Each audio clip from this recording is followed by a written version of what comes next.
शिक्षण क्षेत्रातील नवदुर्गा या कार्यक्रमामध्ये आपलं सगळ्यांचं हार्दिक स्वागत. आज आपण ज्या नवदुर्गेशी संवाद साधणार आहोत त्यांचा कार्यपरिचय आता आपण चित्रफितीच्या माध्यमातून करून घेऊया. सावित्रीबाई फुले पुणे विद्यापीठ यांच्याद्वारे विद्यार्थी कल्याण मंडळ प्रमाणपत्र मॅडमला उत्कृष्ट विद्यार्थी कल्याण अधिकारी म्हणून देण्यात आले. त्यावेळेला डॉक्टर वासुदेव गाडे सर हे माननीय कुलगुरू महोदय होते. त्यांना मॅडमला ते प्रमाणपत्र आणि ट्रॉफी जे आहे ते देत असतानाचं छायाचित्र आता आपण इथे बघत आहोत. पुणे विद्यापीठातच BCUD university of Pune cluster 3 या आयोजित कार्यक्रमामध्ये मॅडम मार्गदर्शन करताना आपणास इथे दिसत आहेत. महिलांसाठी संरक्षण दलातील करिअरच्या संधी यावर आधारित ज्यावेळेला कार्यशाळा आयोजित करण्यात आली होती त्यावेळेला म्हणजे कैलासवासी बिंदू रामराव देशमुख कला व वाणिज्य महिला महाविद्यालय नाशिक रोड विद्यार्थी कल्याण मंडळ पुणे विद्यापीठ यांच्या संयुक्त विद्यमाने हा कार्यक्रम घेण्यात आला होता. त्यावेळेला मॅडम आपणास तिथे डायसवर दिसत आहेत. तर दुसऱ्या छायाचित्रामध्ये emerging trends and strategies in FD यावर आधारित जो सेमिनार आयोजित करण्यात आला होता त्या सेमिनार मध्ये प्रेझेंटेशन करत असताना मॅडम आपणास दिसत आहेत. नाशिक शिक्षण प्रसारक मंडळाचे कला व वाणिज्य महिला महाविद्यालय नाशिक रोड म्हणजे वाणिज्य विभाग वाणिज्य मंडळ यांच्यातर्फे जिल्हास्तरीय अकाउंटन्सी आणि संगणकीकृत वाणिज्य प्रश्नमंजुषा या कार्यक्रमाचं उद्घाटन प्रसंगाचं छायाचित्र आपण इथे बघत आहोत. वेगवेगळ्या कॉन्फरन्स मध्ये आणि वेगवेगळ्या सेमिनार्स मध्ये मॅडमचा जो सहभाग राहिलेला आहे त्यात नॅशनल आणि इंटरनॅशनल कॉन्फरन्स मध्ये पण मॅडमने जो काही उल्लेखनीय सहभाग नोंदवला त्याबद्दल त्यांना प्रमाणपत्र देऊन गौरव करण्यात आला. त्याचे प्रमाणपत्र आपण इथे आता बघत आहोत. त्याच पद्धतीने आविष्कार कार्यक्रमात सुद्धा मॅडमचा उल्लेखनीय सहभाग राहिलेला आहे. त्याचेही प्रमाणपत्र आपण इथे बघत आहोत. तर दुसऱ्या छायाचित्रामध्ये rotary club of Nashik smart city यांच्यातर्फे शिक्षक सन्मान पुरस्कार मॅडमला वितरित करण्यात आला होता. त्याचेही पुरस्काराचं सन्मानपत्र जे आहे ते आपण इथे बघत आहोत. मॅडमने जे काही वेगवेगळ्या ठिकाणी कार्यक्रमात सहभाग घेतला त्याचे अप्रिसिएशन लेटर सुद्धा आपण इथे बघत आहोत. तर दुसऱ्या छायाचित्रामध्ये आपण इंटरनॅशनल कॉन्फरन्स जी ज्यावेळेस आयोजित करण्यात आली होती प्रताप कॉलेज अंमळनेर येथे तर त्यावेळेलाही मॅडमला उत्कृष्ट पार्टिसिपेशनचं जे आहे आणि पेपर प्रेझेंट मॅडमने त्यावेळेला केलेला असल्यामुळे त्याचं प्रमाणपत्र आपण इथे बघत आहोत. वेगवेगळ्या रिसर्च जर्नल्स मध्ये मॅडमचे रिसर्च पेपरही पब्लिश झालेले आहेत. त्यापैकी रिसर्च जर्नी आहे पर्स्युएट आहे असे वेगवेगळे जर्नल्स जे आहे त्याच पद्धतीने शिक्षण समीक्षा आहे. अशा वेगवेगळ्या रिसर्च जर्नल्स मध्ये मॅडमचे रिसर्च पेपर जे आहेत ते प्रकाशित झालेले आहेत. ऑनलाईन पद्धतीने इंटरनॅशनल कॉन्फरन्स मध्ये मॅडमने सहभाग नोंदवलेला आहे. त्याचेही प्रमाणपत्र आणि आपण सीडीज वगैरे जे आहेत त्या इथे बघत आहोत. त्याच पद्धतीने योजना हे मुक्त विद्यापीठाचं जे काही मासिक आहे त्याच्यातही मॅडमने दूरशिक्षण पद्धतीद्वारे MBA शिक्षणक्रम एक आढावा यावर आधारित लेख लिहिला होता. त्याचंही प्रकाशित झाला आहे. त्याचं आपण छायाचित्र इथे बघत आहोत. यशवंतराव चव्हाण महाराष्ट्र मुक्त विद्यापीठात मॅडम तर तशा त्यावेळेला पूर्वी ह्या विद्यापीठात होत्याच परंतु त्यासोबत मॅडमने वाणिज्य शाखेचे जे काही वेगवेगळे विषय आहेत तर त्यामध्ये शालेय विषयाचे अध्यापनशास्त्र म्हणजे हिशेबशास्त्र असेल व्यवस्थापकीय कार्य आहे संशोधनाची साधने आणि नमुना निवड आहे व्यवस्थापन व त्याचे स्वरूप त्याच पद्धतीने संशोधन प्रश्नावलीचे उपयोजन असे वेगवेगळ्या पुस्तकांचं लेखन सुद्धा मॅडमने केलेलं आहे. सगळ्यात महत्त्वाचं म्हणजे आपले सासरे जे आहेत की माननीय कुशारे सर हे रयत शिक्षण संस्थेचे अगदी उल्लेखनीय काम करणारे माजी शिक्षणाधिकारी होते शिक्षकही होते आणि सगळ्यात महत्त्वाचा पाठिंबा जो आहे शैक्षणिक पाठिंबा म्हणायला हरकत नाहीये तो मॅडमला त्यांच्याकडे मिळाला आहे आणि सदैव कार्यरत कसं राहायचं आहे त्याकडून मॅडमला त्यांना वेळोवेळी प्रेरणा ही मिळत गेलेली आहे. तर मॅडम आपल्या सासऱ्यांसोबत आणि पतीसोबत आपल्याला इथे दिसत आहे. अशा ह्या मॅडम जे आहेत या सदैव आपल्या कार्यामध्ये स्वतःला मग्न ठेवत असणाऱ्या आणि वाणिज्य शाखेच्या असल्यामुळे वाणिज्य विषयाच्या अनुषंगाने जे जे काही चांगलं काम करता येईल आणि विशेष म्हणजे विद्यार्थिनींसाठी त्यांचा अतिशय वेगळा प्रयत्न असतो आणि अशा या मॅडम जे आहेत ते आपल्या कुटुंबासोबत दोन्ही मुली आपले पती यांच्यासोबत मॅडम आपल्याला अतिशय रममाण झालेल्या दिसत आहेत। अशा ह्या आपल्या आजच्या ज्या नवदुर्गा आहेत ते आहेत प्राध्यापिका डॉक्टर करुणा पुशारे मॅडम। मॅडम सध्या नाशिक येथे महिला महाविद्यालयात प्राध्यापिका म्हणून कार्यरत आहेत आणि विशेष म्हणजे वाणिज्य शाखेच्या मॅडम आहेत। तर मग आता आपण लगेचच मॅडमशी संवाद साधूया की जेणेकरून त्यांच्या शैक्षणिक आणि प्रशासकीय कार्याची आपल्याला ओळख होईल। नमस्ते, शिक्षण क्षेत्रातील नवदुर्गा या कार्यक्रमात मॅडम आपलं हार्दिक स्वागत। आज आपण आपल्या कार्यक्रमामध्ये एक परिचय आपला असा करून घेणार आहोत की आपलं बालपणापासून तर आतापर्यंतचा जो काही प्रवास आहे त्याबद्दल आम्ही आपल्याकडून खूप काही सारी माहिती मात्र आज घेणार आहोत म्हणजे जेणेकरून आपला जो काही प्रवास आहे मग शैक्षणिक असेल किंवा प्रशासकीय असेल हा प्रवास इतरांनाही प्रेरणादायी ठरणार आहे। त्यामुळे आपण या पद्धतीने पुढे आपण मार्गक्रमण करणार आहोत। तर सर्वप्रथम मी आपल्याला असं विचारू इच्छिते आहे की आपलं बालपण जे आहे ते कुठे आणि कशा पद्धतीने गेलेलं आहे?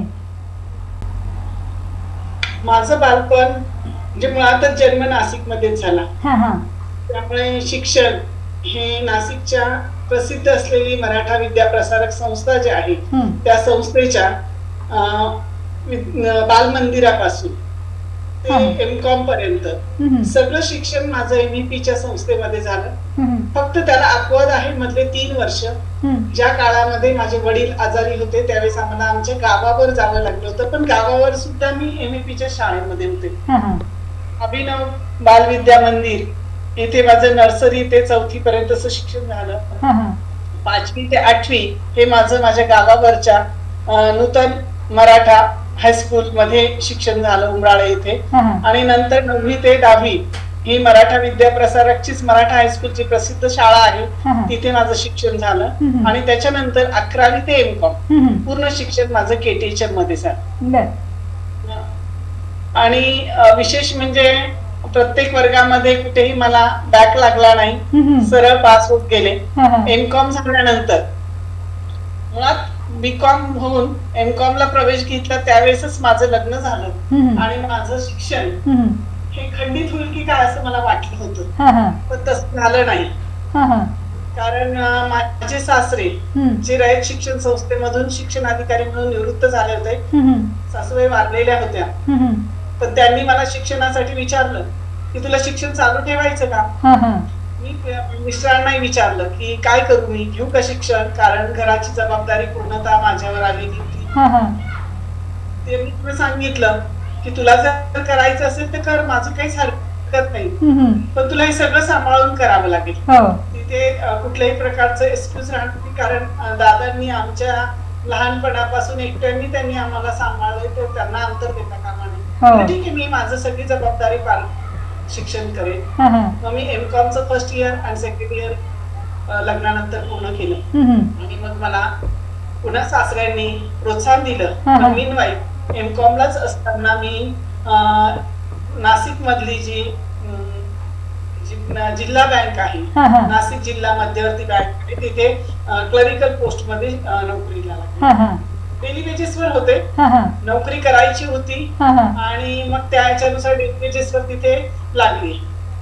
तर त्याच दरम्यान माझं जेव्हा हे झालं एमकॉम झालं तेव्हा माझे एक दीर आहे म्हणजे केटीएचएम कॉलेजला प्राध्यापक होते, ते म्हटले की आता काय करणार तू, घरी बसू नकोस, नोकरी तर चालू आहे पण तरी शिक्षण मात्र बंद करू नकोस। मग मला त्यांनी प्रवेश एमफिल ला घ्यायला लागला आणि त्यानुसार एमफिलला अमरावती विद्यापीठामध्ये प्रवेश घेतला, कारण त्यांच्या मिसेस ज्या आहेत कडाक मॅडम त्यांचं नुकतंच तिथून एमफिल झालेलं होतं आणि त्या काळामध्ये पुणे विद्यापीठामध्ये एमफिल करणं आणि एमफिलला प्रवेश मिळणं खूप अवघड होतं। त्यामुळं बहुतांशी लोक नाशिक जिल्ह्यातले अमरावतीला जात होते आणि म्हणून मी पण अमरावतीला प्रवेश घेतला आणि पहिल्यांदा विशेष एवढ्या कालावधीमध्ये ट्रेनचा प्रवास पहिल्यांदा केला आणि माझ्या खरं म्हटलं तर जीवनाला कलाटणी मिळाली असं म्हणता येऊ शकेल, कारण जेव्हा माझ्या माहेरी हे नव्हतं म्हणजे शिक्षणाला महत्व होतं, हा हा पण प्रायोरिटी असं काही नव्हतं की तुम्ही शिक्षणच घेतलं पाहिजे, विशिष्ट क्षेत्रामध्येच केलं पाहिजे, तुम्हाला जे आवडेल ते शिका, बरोबर पण सगळ्या प्रकारचे काम करून केले पाहिजे. हो माझे आजोबा हे राजकीय पक्षामध्ये कम्युनिस्ट पक्षाचे होते, त्यांनी हा. समाजाची सेवा करण्याच्या दृष्टिकोनातून हे केलेलं हा होतं, हा व्रत हाती घेतलेलं होतं. त्यामुळे कुटुंबामध्ये जे काही वातावरण होतं त्याच्यामध्ये एकत्र कुटुंब होतं, 7 काकांचे, हा हा तर त्याच्यामध्ये शिक्षण हे घेतलं पाहिजे, पण त्याला असं स्पेसिफिक तुम्ही सायन्सला जा हा हा किंवा स्पेसिफिक या पदासाठी तुम्ही शिक्षण घ्या, अशा प्रकारच्या सोयी पण तेव्हा नव्हत्या. हा हा आणि तसं हे नव्हतं दिलेलं. तुम्ही जर शिकत असाल तर चांगल्या पद्धतीने शिका. कुठल्याही प्रकारचे क्लॅसेस नव्हते. हा विशेष हा म्हणजे हा सांगायचं. बरोबर कुठले आपलं स्वतःचं शिकत म्हणजे एमकॉम पर्यंत शिक्षण घेतलं, म्हणजे थोडस ग्रॅज्युएशनला जेव्हा बीकॉम होते तेव्हा मात्र अकाउंटचा क्लास लावला होता, हा हा आणि अकाउंटचा क्लास लावल्यानंतर बीकॉमलाही अकाउंटच्या क्लासने पुढे पूर्ण केलं. बरोबर कारण अकाउंटच्या क्लास शिवाय बीकॉम होत नाही असं म्हटलं जातं, पण तो समजही खरा तर चुकीचा आहे. बरोबर. आपण पहिल्यापासून जर वर्गामध्ये लक्ष दिलं बरोबर आणि पूर्ण तासिका अटेंड केला तर ह्या गोष्टी सहज शक्य आहे, असं आता सध्या मी शिकवत असताना मला जाणवतं. बरोबर आहे बरोबर आणि मग शिक्षण पूर्ण झाल्यानंतर मी बँकेतच होते, आणि बँकेत असताना सगळ्यात महत्वाचं की तिथे मला प्रोत्साहन मिळालं बाकीच्या गोष्टीकडनं, की तुम्ही शिकताय ना मॅडम, एमफिल करताय, तर तुम्ही तुमचा अभ्यास पण करा आणि कामाला थोडस कन्सेशन मिळायचं, की तुम्ही शिक्षण घेता, प्रोत्साहन मिळायचं. त्याच्यातनं मला अजून प्रोत्साहन मिळालं. मीनवाईल मला एक ऍडव्हर्टाईज पाहायला मिळाली. ती ऍडव्हर्टाईज होती मुक्त विद्यापीठाची, यशवंतराव चव्हाण महाराष्ट्र मुक्त विद्यापीठाची, 92 साली, आणि ती त्याला मी अप्लाय केला. अप्लाय केल्यानंतर तिथे इंटरव्ह्यूची प्रोसेस झाली. आधी टायपिंगची परीक्षा झाली, ऍडमिनिस्ट्रेशन मध्ये होते, ऍडमिनिस्ट्रेशन मध्ये टायपिंगची परीक्षा झाली, इंटरव्ह्यू झाला, पण सिलेक्शन मात्र त्यांनी टप्प्याटप्प्याने केलं, आणि सप्टेंबर 93 ला मला मुक्त विद्यापीठामध्ये परमनंटचा जॉब मिळाला, असिस्टंट म्हणून. बरोबर. आणि मी सरकारी नोकरी आहे, चांगल्या विद्यापीठात काम करायला मिळणार आहे, एमफिल झालेलं असताना सुद्धा असिस्टंटची नोकरी स्वीकारली. म्हणजे एमफिल हे डिसेंबर 93 ला झालं, पण मला आधीच ऑर्डर मिळाली असल्या कारणानं मी त्यावेळेस मात्र निर्णय घेतला की आपण याच्यामध्ये जॉईन करू. आणि योग माझे खूप चांगले होते की मला जी काही अपॉइंटमेंट मिळाली ती शैक्षणिक सेवा विभागामध्ये मिळाली, ज्याच्यामध्ये पदव्युत्तर संशोधन शिक्षणक्रम अभ्यास राबवला जात होता, पीएचडी अभ्यासक्रम राबवला जात होता त्याच्यातनच, आणि विशेषतः विद्यापीठातले जे ट्रेनिंग सेंटर होतं ते ट्रेनिंग सेंटर त्या डिपार्टमेंटला होतं. त्यामुळं तिथले असलेले जे काही तज्ञ व्यक्ती आहेत त्यांच्या अंडर काम करण्याची संधी ही मिळाली. बरोबर. आणि त्या दृष्टिकोनातून मी माझ्या त्याच टप्प्यावर, म्हणजे मी असं म्हणेन की घरचं सहकार्य तर मिळालंच, पण त्याचबरोबर सगळ्यात महत्वाचं म्हणजे तिथे मुक्त विद्यापीठामध्ये जॉईन केल्यानंतर शैक्षणिक सेवा विभाग हा माझ्या शिक्षण क्षेत्रामध्ये येण्याचा एक महत्वाचा टप्पा ठरला. असं काही विशिष्ट हेतू म्हणून मी शिक्षण घेतलं नाही की मला शिक्षण क्षेत्रामध्ये यायचंय, काम करायचंय, तर तिथे मात्र मला ती टर्निंग पॉइंट मिळाला त्या दृष्टिकोनातून. बरोबर. कारण खरं तर म्हणजे तुमचा हा जो काही प्रवास आता मी ऐकते आहे की कुठेही न थांबता, म्हणजे लग्न पण तसं तुमचं खूप कमी वयामध्ये झालेलं आहे, आणि घराची एवढी मोठी जबाबदारी जेव्हा तुमच्यावर आली होती, तर एक घरातून सपोर्ट जो काही तुम्हाला मिळाला, तर त्यामुळे कदाचित आपण इथेपर्यंत जी झेप घेतलेली आहे तर ती खरंच अगदी उल्लेखनीय आहे. कारण आपल्या सासऱ्यांबद्दल सुद्धा बरंचसं काही ऐकलेलं आहे की त्यांचंही खूप मोठं शैक्षणिक क्षेत्रामध्ये कार्य आहे. तर त्याबद्दल आम्हाला जरा सांगाल की जेणेकरून तुमचा हा जो काही प्रवास आहे त्याला त्यांचा कसा सपोर्ट तुम्हाला राहिलेला आहे? तसं म्हटलं तर दादांचं शिक्षण हे शिक्षण म्हणण्यापेक्षा त्यांची फॅमिली जी आहे ना, त्यांचे 4 भाऊ आणि 6 बहिणी, यात कोणी शिकलेलं नव्हतं. दादा एकटेच जे शिकत होते. मी 9वी ला असताना त्यांची भेट एका व्याख्यानामध्ये कर्मवीर भाऊराव पाटलांबरोबर झाली. त्या व्याख्यानामध्ये म्हणजे ते व्याख्यान ऐकायला गेले होते, उदोजी बोर्डिंग, मराठी उदोजी बोर्डिंग जिथे आहे तिथे, आणि त्या याच्यामध्ये ते व्याख्यान ऐकल्यानंतर दादांनी त्यांची भेट घ्यायची ठरवली व्याख्यान झाल्यानंतर.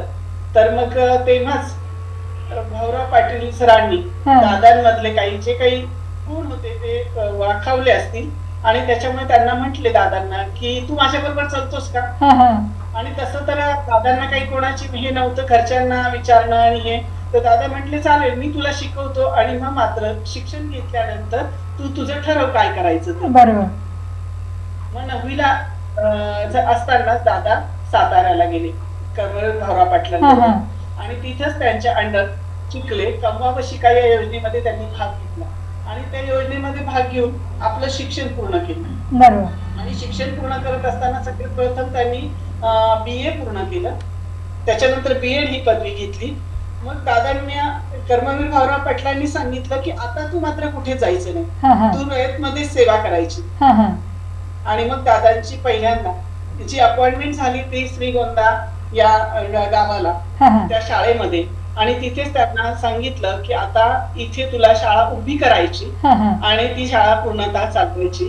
तर अभिमानाची गोष्ट आहे की दादांनी ती शाळा खूप छान पद्धतीने उभी केली. आम्ही दादांचं जे काही पुस्तक हे केलंय 81 वर्षी जी काही सहस्त्र दर्शन घडवून आणलं, त्याच्यामध्ये 16 केला, त्याच्यामध्ये तिथल्या गावातल्या लोकांनी दादांबद्दल जे काही लेख लिहिलेले आहेत त्याच्यावरनं दादांनी ते कार्य, आणि तिथे जो काही एक राजाचा वाडा आहे तो वाडा शाळेसाठी मिळवण्यासाठी दादांनी खूप मोठा खटाटोप केला, आणि त्याच्यातनं तिथल्या ग्रामीण जनतेला शिक्षण उपलब्ध करून दिलं. हे विशेष अभिमानाची बाब आहे. आणि मग दादांनी 1952 पासून ते 1986 पर्यंत पूर्णतः रयतची सेवा केली. शेवटी ते 3 वर्ष शिक्षण अधिकारी होते, पण त्याच्या अगोदर शिक्षक आणि मुख्याध्यापक असा दादांचा प्रवास झाला. पण अत्यंत निस्वार्थी वृत्तीने समाजाची सेवा कशी करायची याचं त्यांनी हे आदर्श हे समाजाला घालून दिले.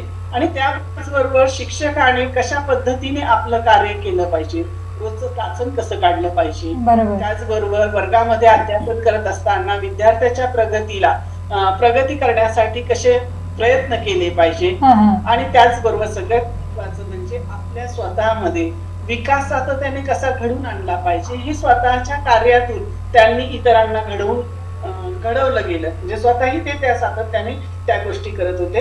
आणि विशेष म्हणजे फक्त शिक्षक म्हणून काम केलं नाही, मुख्याध्यापक म्हणून काम केलं नाही, तर त्या काळामध्ये संघटना या खूप मोठ्या प्रमाणात शिक्षकांना घडविण्याचं काम करत होते. आणि त्या दृष्टीने दादांनी संघटनेमध्ये मोठं कार्य केलेलं आहे. संघटनेच्या कार्यातून त्यांनी शिक्षक मोठ्या प्रमाणात घडवले. हे आम्हाला आता जेव्हा दादांचे जे विद्यार्थी आहेत किंवा शिक्षक विद्यार्थी आहेत ते भेटतात तेव्हा आम्हाला कळतं की खरंच दादांनी किती मोठं काम केलेलं आहे. आणि त्याच बाबी त्यांनी माझ्यावर जेव्हा घरात असायचे तेव्हा चर्चा करायचे, आणि ते सांगायचे की असं कर तसं कर, त्या पद्धतीने विद्यार्थ्यांना घडवायचं, विद्यार्थ्यांच्या अडचणी कशा जाणून घ्यायच्या, या सगळ्या गोष्टी दादांनी छोट्या छोट्या गप्पांमधनं मला सांगत गेले. आणि नाही म्हटलं तरी त्या कार्याचा प्रभाव म्हणजे दादांच्या कार्याचा प्रभाव हा माझ्यावर कुठेतरी पडला असं मलाही आता वाटतं. त्यामुळे मी हे माझं कार्य पुढे नेऊ शकले असं आहे. बरोबर. कारण शेवटी हा एक खूप मोठा भाग असतो की आपल्या पाठीशी एवढं अनुभवी व्यक्तिमत्व जेव्हा असतं आणि ऑटोमॅटिकली आपलं पण व्यक्तिमत्व तेवढं खुलत जातं आहे. एक विचारांची देवाणघेवाण होते आहे किंवा विचारांमध्ये सखोलता वगैरे येते आहे. ह्या सगळ्या बाबी ज्या आहेत त्या नॅचरली तुम्हाला तो वारसा जो आहे तो चांगला मिळालेला आहे. खरं तर मॅडम तुम्ही खूप भाग्यवान आहात की एक असं व्यक्तिमत्व म्हणजे सासरे म्हणून तुम्हाला लाभले आणि त्यातून एक मुलगी म्हणून त्यांनी आपल्यालाही घडवलं आणि आज आता प्राध्यापिका पदापर्यंतचा आपला प्रवास जो आहे.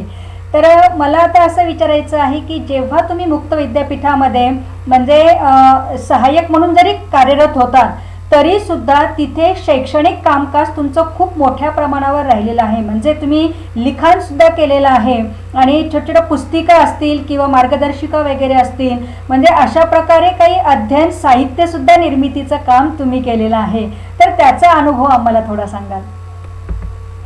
93 मध्ये मी जेव्हा मुक्त विद्यापीठामध्ये जॉईन झाली तेव्हा शैक्षणिक सेवा विभागामध्ये मला काम दिलं गेलं आणि तिथे संचालक होते डॉक्टर अनंत जोशी सर. आणि त्यांनीच खरं म्हटलं तर माझ्या या वाटचालीला मार्गदर्शक आणि गुरु म्हणून साथ दिली असं मी म्हणेन.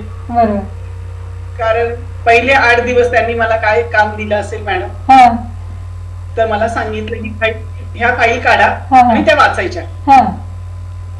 काहीच नाही, फक्त फाईल वाचायच्या. मला वाचून, आता जेव्हा आपण नवीन एखाद्या ठिकाणी जातो तेव्हा त्यातलं वाचन हे आपल्याला काहीच माहिती नसतं आणि अपेक्षा अशी असते की यांनी मला काहीतरी काम सांगावं, यांनी मला समजून सांगावं की काय काम करायचं. आणि ते म्हणायचे काहीच नाही, तू फक्त फाईल वाचायचं काम कर.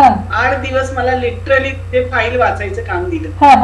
फाईल वाचून मला समजत तर काही नाहीये, पण चाललंय फाईल वाचायचंय, सरांनी सांगितलं म्हणून वाचन करत राहायचं. कळत तर काही नव्हतं. आणि विशेष म्हणजे त्याच वेळेस मला समोर पीसी पण होता आणि ते कॉम्प्युटर समोर उपलब्ध झाल्यामुळे नाही म्हटलं तरी कॉम्प्युटर येत नव्हता काहीच, तरीही त्यातली त्यात शिकण्याचा प्रयत्न तिथून सुरुवात झाला. आणि पहिले 8 दिवस मात्र मी आपल्या फाईल वाचून वाचून, सरांनी विचारलं काय समजलं त्यातनं, जेवढं समजलं असेल ते त्रोटकपणे मी उत्तरं दिली. पण सरांचं काय समाधान झालं ते नाही झालं मला माहित नाही. पण मग हळूहळू सरांनी मला कामाच्या जबाबदाऱ्या द्यायला सुरुवात केली. पण एकीकडे जेवढा वेळ मिळेल तिथे आता 8-9 तास काम करायला लागायचं, सकाळी 10 ते 5:45. त्यामुळं एवढ्या वेळ दीर्घ वेळ होता तो. त्याच्यात काही नवीन असल्यामुळे कोणाच्या ओळखी नव्हत्या किंवा जाऊन गप्पा मारणं वगैरे असं काही नव्हतं. आपल्या आपल्या टेबलवर काम करायचं. ते करत असताना थोड्या वेळ पीसीचा वापर करायचा आणि फाईल वाचायच्या. हे करत असताना मात्र सरांना काय जाणवलं माहित नाही, पण मी कॉम्प्युटरवर खेळत असताना तेव्हा डाटाबेस कसा तयार करायचं याचं शिकले होते. थोडं थोडं शिकले म्हणजे मला काही कोणी शिकवलं नव्हतं, पण मी माझंच क्रिएट करण्याचा प्रयत्न केला. आणि त्याच्यातून सरांनी मला काही विद्यार्थ्यांच्या एंट्री करायला सांगितले. त्याही थोड्याशा केल्या, काही फार चांगलं बरोबर आलं असतलं भाग नाही, पण ते करण्याचा प्रयत्न केला. आणि त्याच्यातून नाही म्हटलं तरी माझ्यातले जे काही कौशल्य होते थोडेफार जे असतील ते कौशल्य सरांनी घेतले होते. आणि मग सर म्हटले की मॅडम आता तुमचं तर एमफिल झालेलं आहे, एमफिल तुम्ही परीक्षा दिलेली आहे आणि मला थोडं पत्र लेखनाला काम द्यायचे, बाकीचे इतर कामही द्यायचे. ते त्यांनी तपासले होते, त्याच्यातनं कदाचित माझे लेखन कौशल्य त्यांनी जाणलेले असतील. तर टप्प्याटप्प्याने मला 2-3 महिने अशीच छोटी छोटी कामं देत गेले सर. आणि मग नंतर मात्र मला, जरी मी सहाय्यक होते तरी मुक्त विद्यापीठामध्ये जो पदव्युत्तर व संशोधन शिक्षण क्रम आहे त्याच्यामध्ये MA, MCOM, MSc आणि एमफिल शिक्षण क्रम आणि त्याचबरोबर PhD शिक्षण क्रम याच्यामध्ये विद्यार्थ्यांच्या पत्रांना खूप मोठ्या प्रमाणात उत्तरं द्यावी लागायची. आणि ती उत्तरं देण्यासाठी प्रामुख्यानं आम्हाला काम दिलं जायचं. ऍक्च्युअली खरं तर 93 साली तो शिक्षण क्रम नव्याने सुरू झाला होता आणि त्याचे सेमिनार जे होते त्या सेमिनार मध्ये सुद्धा आम्हाला HPT कॉलेज, SMRK कॉलेज मध्ये जाऊन विद्यार्थ्यांना जे काही मटेरियल उपलब्ध करून द्यायचं आहे ते मटेरियल उपलब्ध करून देण्यासाठी मदत करावी लागायची. विद्यार्थ्यांशी बोलायला लागायचं, विद्यार्थ्यांच्या ज्या अडी अडचणी आहे त्या सोडवाव्या लागायच्या. त्याच्यातूनच माझा विद्यार्थ्यांशी संपर्क येऊ लागला. विद्यार्थ्यांच्या अडचणी सोडवण्यासाठी मी सहकार्य करू लागले असं मी माझ्या स्वतःच्या यांनी म्हणते. कदाचित सरांनी ते माझे घेतलं असेल. आणि त्याचबरोबर एकीकडे त्या विभागामध्ये अनेक तज्ञ व्यक्ती होत्या. तुम्ही स्वतःही त्या तज्ञ व्यक्तींना पाहिलेलं आहे. त्यामध्ये सगळ्यात महत्वाचं मला असं म्हणायचं आहे की डॉक्टर सुहास मेंदळे, जे मराठीचे गाडे अभ्यासक होते, स्वतः सिव्हिल इंजिनियर होते आणि मराठीचे अभ्यासक होते. त्याचबरोबर कमीत कमी शब्दामध्ये कसं लेखन करायचं हे त्यांच्याकडनं घेता आलं. त्याच्यानंतर BEd Medचे जे तज्ञ होते ते म्हणजे डॉक्टर मधुकर सोनार सर होते. इंग्रजीचे तज्ञ डॉक्टर अनिल पाठक हे ट्रेनिंग सेंटरला होते. डॉक्टर सतीश रस्तोगी हे एज्युकेशनचे तज्ञ होते. त्याच्यानंतर काही कालावधीनंतर त्याच विभागाला डॉक्टर राजा पोखरापूरकर सर आलेले होते. असे अनेक व्यक्ती आणि त्यांच्या मार्गदर्शनाखाली या विभागामध्ये काम करायला लागलं. मी लागलं म्हणण्यापेक्षा मिळालं, पण टप्प्याटप्प्याने त्याच्यातनं शिकत गेले. त्याच्यात मला जोशी सरांनी एमफिल हा जो काही शिक्षण क्रम आहे याची स्वतंत्ररित्या जबाबदारी सोपवली, याचं कोऑर्डिनेटर म्हणून.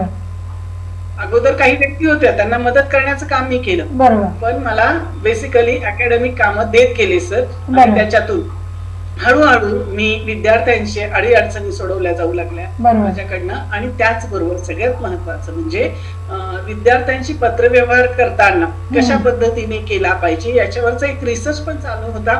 त्या रिसर्चच्या ह्याच्यातनं आम्हाला नवीन नवीन गोष्टी शिकायला मिळाल्या. डॉक्टर संजीवनी महालेंनी तो रिसर्च हा पीजी प्रोग्रामला केलेला होता 94 साली. आणि त्याच्यानंतर सगळ्यात महत्वाचं म्हणजे पूर्णतः एमफिलची जेव्हा डिग्री एमफिल शिक्षण क्रमाची समन्वयक म्हणून जबाबदारी आली, तेव्हा मात्र प्रत्येक गाईडशी आणि विद्यार्थ्याशी त्यांच्या अडीअडचणी सोडवण्यासाठी चर्चा करता येऊ लागली. आणि त्याच्यातून अनेक विद्यार्थ्यांचे प्रश्न कोणते आहेत हे समजू लागलं. आणि मग जेव्हा एमफिलची समन्वयक म्हणून जबाबदारी आली, त्याची जी पुस्तिका जी तयार करायची होती, ते पुस्तिका तयार करण्याचं पहिलं कार्य मला सरांनी करायला दिलं. त्यातला काही भाग हा डॉक्टर संजीवनी महाले यांनी तयार केलेला होता कम्युनिकेशनचा. पण एमफिलच्या बाबतीतला जो काही भाग होता तो लिखाणाचं मला जबाबदारी दिल्यानंतर मी ती पूर्ण केली सरांच्या. Basically sir doctor Joshi sir हे दिलेली जी काही लेखनाची जबाबदारी त्यांचं म्हणायचे की तुम्ही लिहिलेलं हे स्वतः वाचलं पाहिजे आणि मग आम्हाला दिलं पाहिजे. काही वेळेस कामाच्या गडबडीमध्ये महिला असल्या कारणाने ते काम पूर्ण होत नसायचं आणि त्याच्यात घाईघाई चुकीचं दिलं गेलं की सर रागवायचे. मग तेव्हा असं वाटायचं की नको आपण हे काम करायला. पण पुन्हा नव्याने सरांनी मार्गदर्शन केलं की ते पुन्हा चांगलं लिखाण करण्याचं काम हे करत गेलो आणि त्याच्यातून टप्प्याटप्प्याने लिखाणाचं काम शिकत गेलो. असे पुस्तिका निर्माण झाली. दुसरं म्हणजे संशोधन पुस्तिका तयार झाल्या. त्या संशोधन पुस्तिकेमध्ये सरांनी प्रश्नावलीचं उपयोजन कसं करायचं याच्याबद्दलचं पूर्णतः लेखन सरांच्या मार्गदर्शनाखाली केलं. आणि नंतर मग टप्प्याटप्प्याने जसं ह्या शैक्षणिक सेवा विभागामध्ये काम केलं तसंच डॉक्टर बियाणी जे माझे मार्गदर्शक गुरु आहे पीएचडीचे, त्यांच्या मार्गदर्शनाखाली मी बीकॉम शिक्षण क्रम जो आहे त्याचं रिस्ट्रक्चरिंग चालू होतं. त्या रिस्ट्रक्चरिंग प्रोग्राम मध्ये मला जबाबदारी मिळाली. त्याचं रिस्ट्रक्चरिंग करत असताना 3 पुस्तकांमध्ये सहलेखन केलेलं आहे. व्यवस्थापनाची कार्य 3 पुस्तकांमध्ये. पुढे तिन्ही MGM 101 ते 105 या पुस्तकांमध्ये मात्र पूर्णतः सहलेखक म्हणून काम केलेलं आहे. त्याच्यानंतर पुन्हा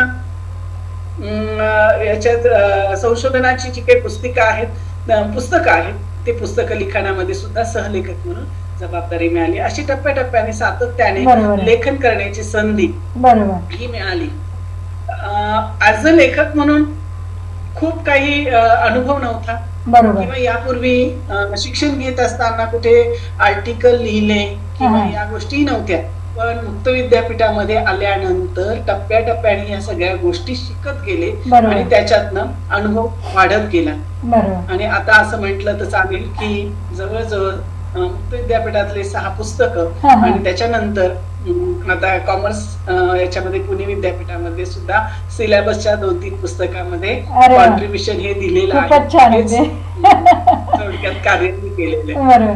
कारण हा मुक्त विद्यापीठाचा जो अनुभव आहे म्हणजे खरं एक वेगळं व्यासपीठ आहे आणि तिथे तुम्हाला पण जे गुरु लाभले तर त्यांचा जो काही सहवास तुम्हाला लाभला म्हणून एक वेगळं म्हणजे असं कधी वाटलं नसेल की मी असिस्टंट पदाची नोकरी करते आहे. म्हणजे असं कधी त्या लोकांनीही कधी जाणू दिलं नसेल. कारण इतकी तज्ज्ञ मंडळी सोबत जेव्हा आपल्याला काम करायला मिळतं म्हणजे मी बियाणी सरांबद्दल सांगू इच्छिते आहे की जसं तुमचे ते मार्गदर्शक आणि त्यांनी सुद्धा जे घडवलं तुम्हाला तर तेही मला जेव्हा डायरेक्टर म्हणून होते जे त्याच विभागात जेव्हा मी पण 2008 साली जेव्हा नोकरीला लागले तर सरांनी पण असं जसं तुमचा पहिला अनुभव होता की अशा फाईल वगैरे वाचायला मला पण खूप राग यायचा की हे काय असं काय सांगतात असं छोटं काम. मला तर अक्षरशः रद्दी घर त्यांनी अगोदर आवरायला सांगितलं आणि तिथून ते सगळं शोधाशोध आम्ही केली.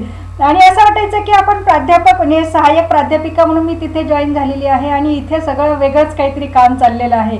पण जसजसा सहवास वाढत गेला तर खूप काही बारीक बारीक गोष्टींचं नियोजन कसं करायचं आहे हे मात्र मी पण बियाणी सरांकडून खरं शिकले आणि त्याचा मला जिथे सुद्धा नोकरीत खूप कसा फायदा होतो आहे. कारण ह्या बाबी शिकवणं या कदाचित एक आपल्याला म्हणूया की त्यांच्यामुळे मिळालेले बाळकडू जे आहे तर त्याच्यामुळे कदाचित म्हणजे पुढचे टप्पे गाठायला आपल्याला तसं अवघड वाटत नाहीये.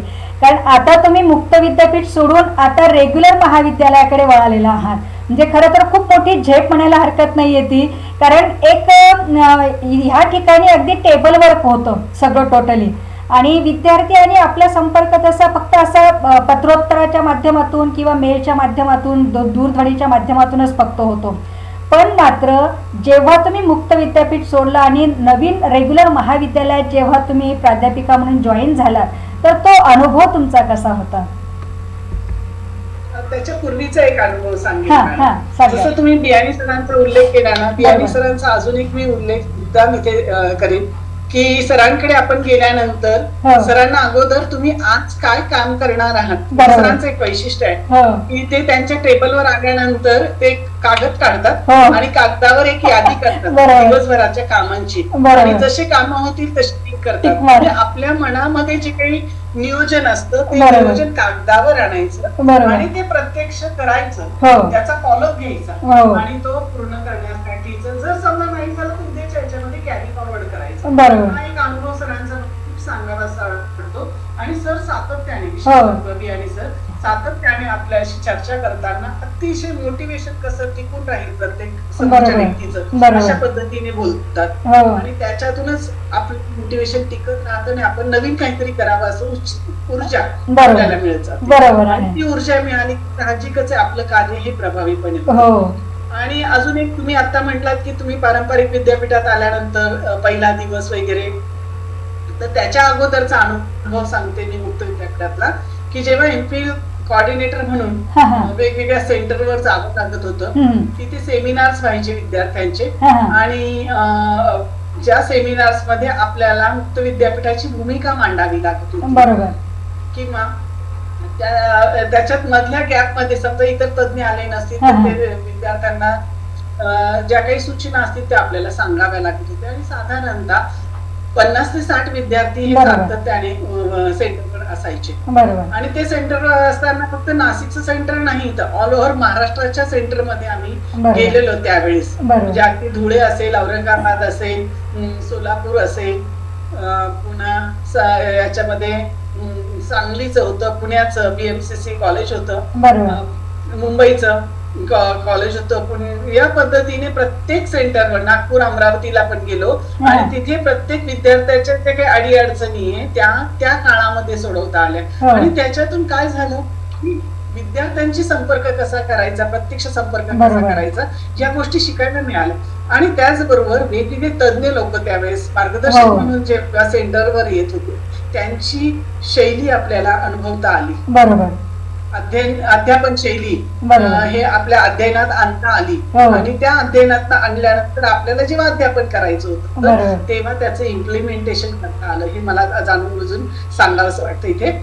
आणि त्यातलाच अजून एक अनुभव सांगतोय की एकदा BA आणि BCom शिक्षण क्रमांचं समंत्रकाचं काउन्सिलिंग होतं, काउन्सिलिंग वर्कशॉप होतं आणि ते ट्रेनिंग सेंटर मुक्त विद्यापीठातल्या शैक्षणिक सेवा विभागाकडे असल्या कारणानं साहजिकच आहे की तिथे वेगवेगळे व्यक्ती हे ट्रेनिंगला येणार होते आणि त्यात मला एक सेशन दिलेलं होतं. आणि पहिल्यांदाच माझा तो अनुभव 1999 आहे बरं का. त्या 99 साली आपण टेबल वर्क जास्त करायचो पण आम्हाला मुक्त विद्यापीठामध्ये या सेंटरमुळे प्रत्यक्ष टीचिंग करावं लागायचं थोडाफार प्रमाणामध्ये.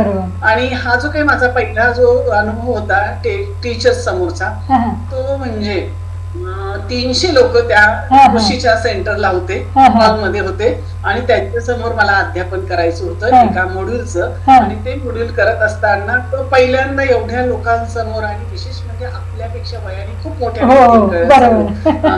अध्यापन करायचं होतं. आणि त्यातही पुन्हा तेव्हा OHP होते, ट्रान्सपरन्सी तयार करून, LCD नव्हते, OHP होते. ते करून आपलं आधी तयारी करून ठेवायची आणि मग तिथे प्रेझेंट करायचं.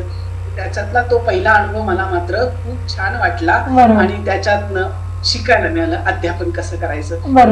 मोठ्या व्यक्ती असताना तसं सेंटरवर पण वयाने मोठ्या शिक्षकच असायचे ते सगळे, पण तिथे कसं थोडं लिमिटेड असायचे. 300 लोकांसमोर म्हणल्यावर अगदी डोळे फिरायला लागतात. पण तो एक पहिला अध्यापनाचा अनुभव खूप छान होता. थोडासा पहिल्यांदा आवाज बदलला होता पण नंतर सावरता आला आणि त्याच्यातून मग शिकत गेली. आणि जेव्हा पारंपरिक विद्यापीठामध्ये आले तेव्हा माझ्या एक शिक्षिका आहेत केटीच्या कॉलेज मधल्या, आता त्या रिटायर्ड झाल्या पाटील मॅडम हा, हा. म्हणून. तर त्यांनी त्यांचा पहिला अनुभव मला म्हणजे आम्हाला वर्गामध्ये सांगितला होता हा, हा. की जेव्हा वर्गात पहिल्यांदा शिकवायला गेले हा. तेव्हा मी कसं तयारी करून गेली होती आणि तो मॅटर कसा 15 मिनिटात संपला होता. आणि तो 15 मिनिटात संपल्यानंतर मग आता काय करायचं, पुढे एवढा वेळ विद्यार्थ्यांसमोर काय करायचं हा प्रश्न. मग त्यावेळेस काय काय केलं पाहिजे हे त्यांनी सांगितलेलं होतं. आणि बरोबर. तशाच प्रकारचा पहिला अनुभव काही होता की अगदी 15 मिनिटात नाही संपला, हा. पण टप्प्याटप्प्याने ह्या मुक्त विद्यापीठातला अनुभव असल्याने विद्यार्थ्यांची चर्चा कशी करायची, त्यांचे प्रश्न काय आहेत हे मला अगोदर माहिती असल्या कारणानं बरोबर. तसं खूप घाबरल्यासारखं नाही आणि सहजतेने विद्यार्थ्यांना हँडल करता आलं. बरोबर. आणि विशेष म्हणजे मी ही जी नोकरी स्वीकारली पहिल्यांदा माझी निवड VN नाईक कॉलेजला मुलं मुलींच्या संस्थेमध्ये हा, हा. किती झाली ती को एज्युकेशनच्या, हा, हा.